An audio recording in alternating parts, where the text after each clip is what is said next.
If you're not also in the arena getting your ass kicked with me, then I'm not interested in your feedback. It's just the way it is.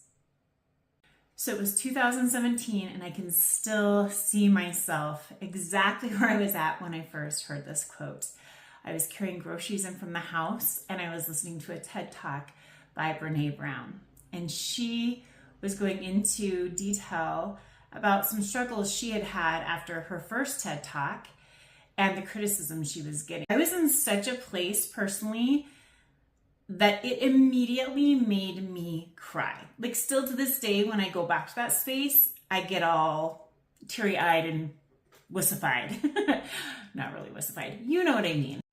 As she said that, it resonated so deep with me because I had been in a place for the last year or so that I recognized as she spoke those words that I was holding back from showing up as my full self because I had been allowing myself to be controlled by the peanut gallery.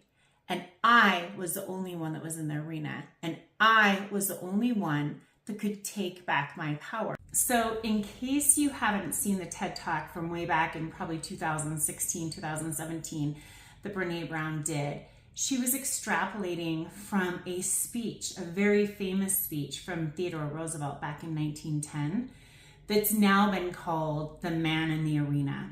And this is such a powerful speech. It just resonates with me. I actually gift a print of this part of his speech to clients of mine who are struggling with the peanut gallery when they're the one that's the man in the arena. And I have them put this up where they can see it all the time. It's so powerful. So just give me a moment while I read this to you. I'm gonna read it directly so I don't miss any part of it.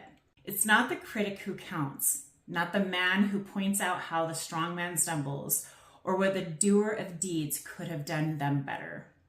The credit belongs to the man who is actually in the arena, whose face is marred by dust and sweat and blood, who strives valiantly, who errs, who comes up short again and again, because there's no effort without error or shortcomings, but who does actually strive to do the deeds, who knows great enthusiasm, the great devotions, who spends himself for a worthy cause, who at the best knows in the end the triumph of high achievement, and who at the worst, if he fails, at least he fails while daring greatly. His place shall never be with those cold and timid, those souls who neither know victory nor defeat.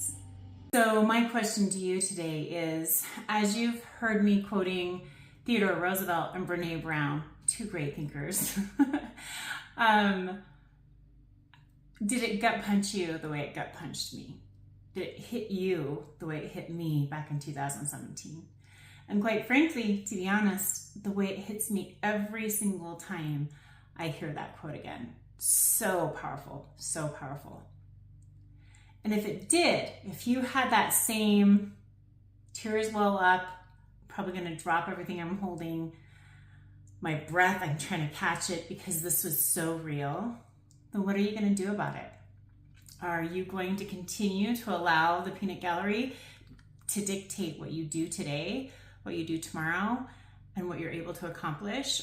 Or are you going to be brave enough to stand up and say, unless you're in the arena with me, I don't give any shits about what you have to say. Your feedback is not important. I challenge you to challenge yourself.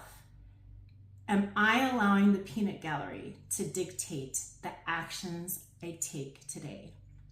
The thing is I didn't even realize that I was allowing the peanut gallery to dictate my actions until I heard Brene say that.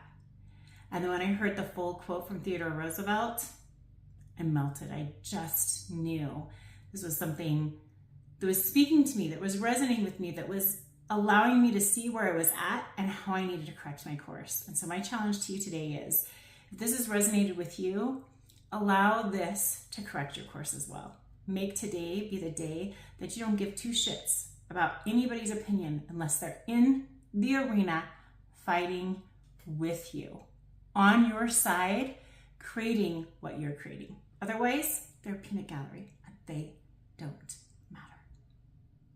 Have a blessed day.